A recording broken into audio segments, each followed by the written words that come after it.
Almost 3 years ago, Reddit user RedonceBlue80 shared a truly eerie experience that she captured using an app called Sleeper's Android.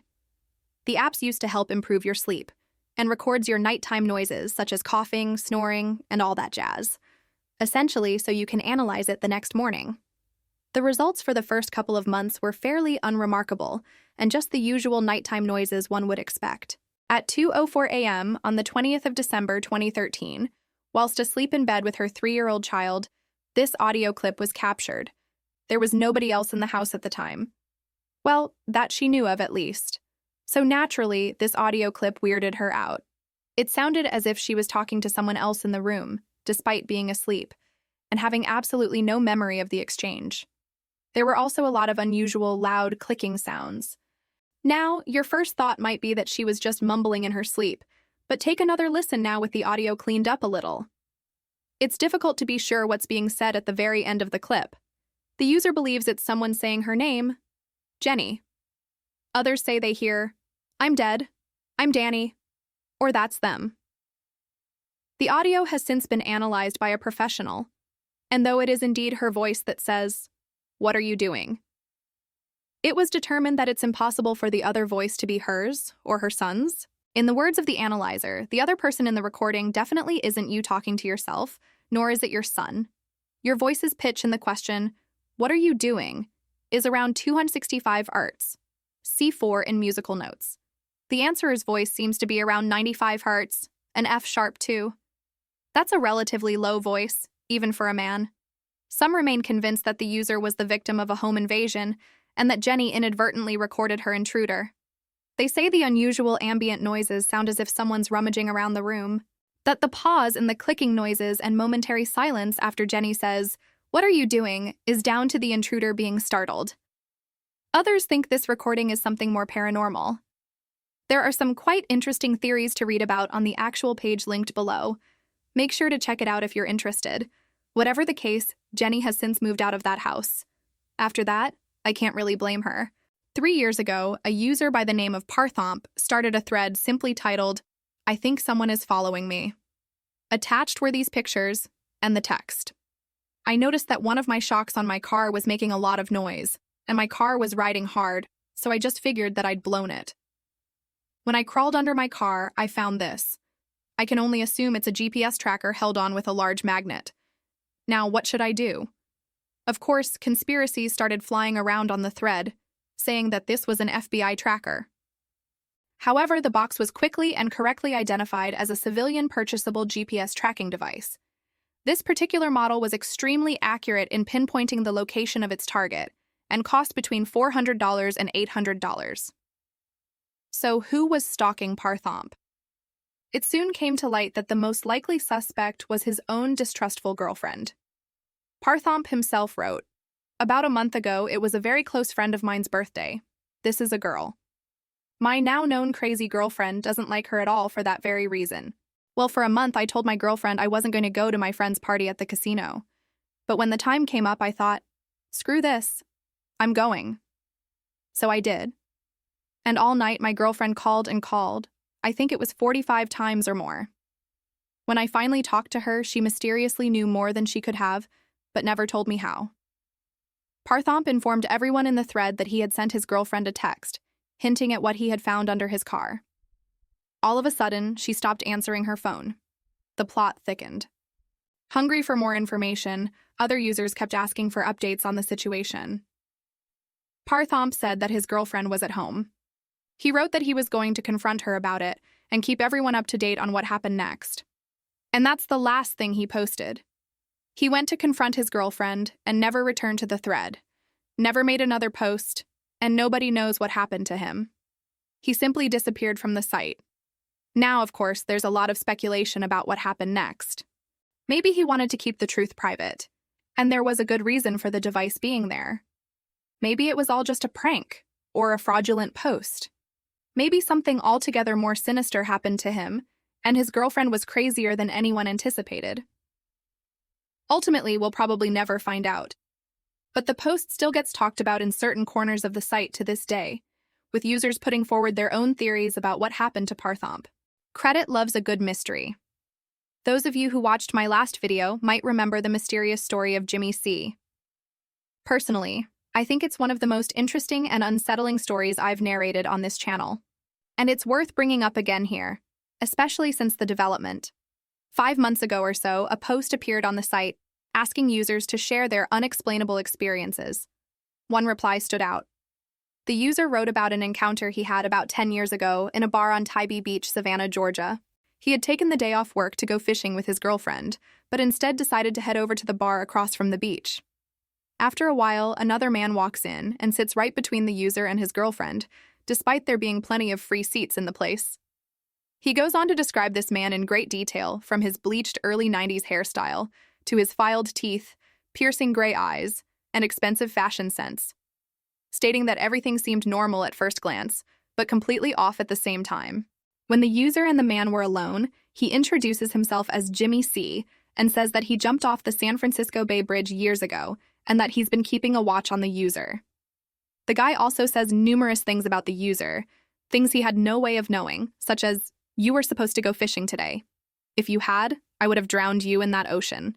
Despite all this, the user felt nothing but a strange calmness and a sort of knowing feeling, something that his girlfriend also felt at the time. They both agreed that they didn't believe this guy was human. The girlfriend even said with certainty that that man was a demon. Now, Tybee Beach apparently has more than its fair share of eccentric characters hanging around, and the most obvious explanation would be that Jimmy C was just one of them. But the original poster says the whole situation was completely off, and that if you had experienced it, you too would understand that this guy was something other than a man. What that might be is, of course, debatable. The encounter ended with Jimmy C telling the guy that he'll see him again, and that the next time they meet, he'll be driving a black Mercedes, and the license plate will be Utopia. It's been 10 years since the incident took place, and it's haunted the Reddit user ever since, making him paranoid every time a black car passes by. Now, this story is pretty creepy by itself, but there's since been an update. The original post was taken down without explanation, and the poster hasn't been heard from since. But just this month, a new post appeared on the site with the title, "Remember the creepy story about Jimmy C and the black Mercedes?" Update. This Reddit user had done a little detective work and found out that a black Mercedes with the Utopia license plate really did exist in California. Here's a portion of his post.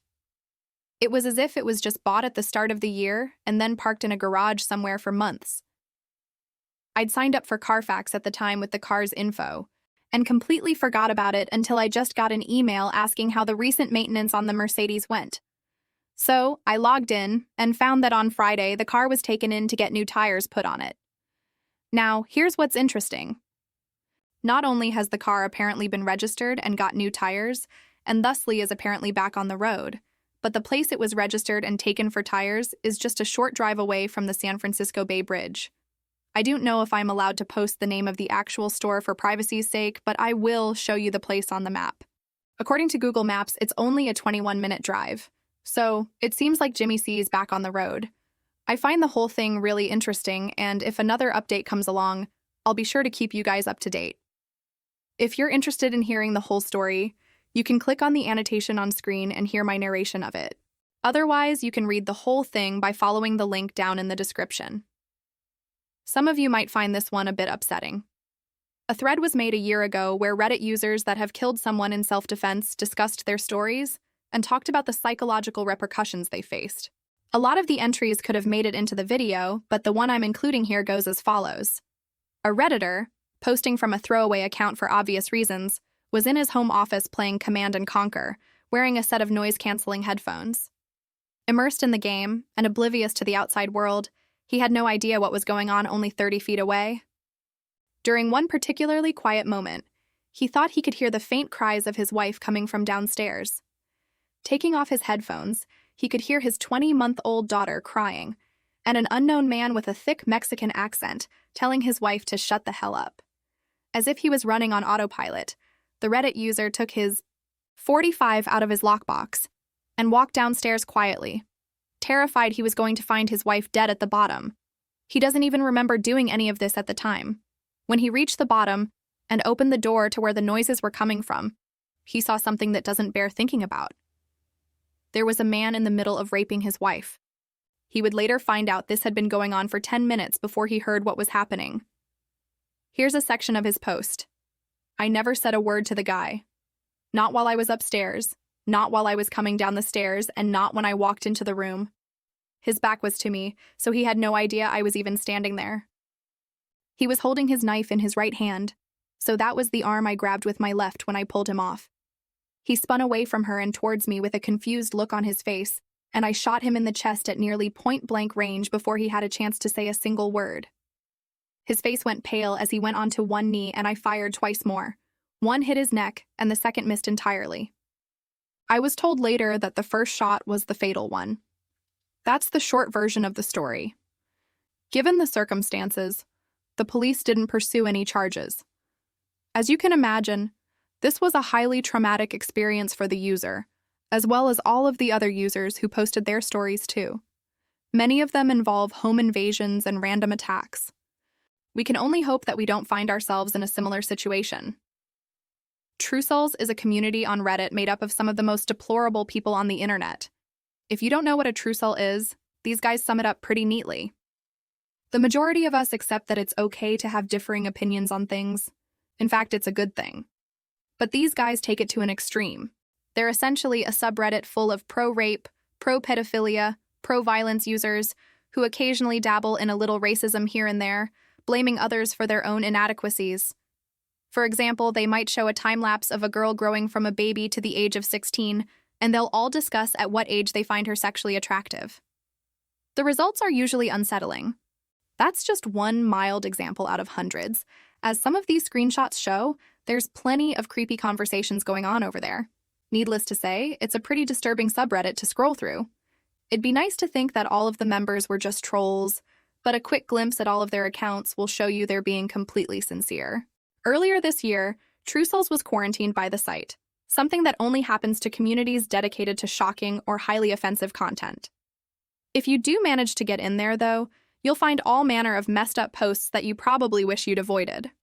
That is, if you value your faith in humanity.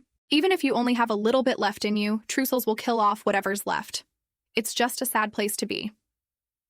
Hey guys, Lacey here, and thank you very much for listening. Yeah, sorry for the delay on this video. Either way, I hope you enjoyed it. A lot of stuff going on at the minute in real life, applications and all that. Also, I was thinking about making another video in this sort of style, but with 2 Chan posts instead. I'm sure if I looked hard enough, I could rustle a few creepy posts up. But we'll see. We'll see. Next time's gonna be a story video anyway, so, don't worry about that. More stories on the way soon.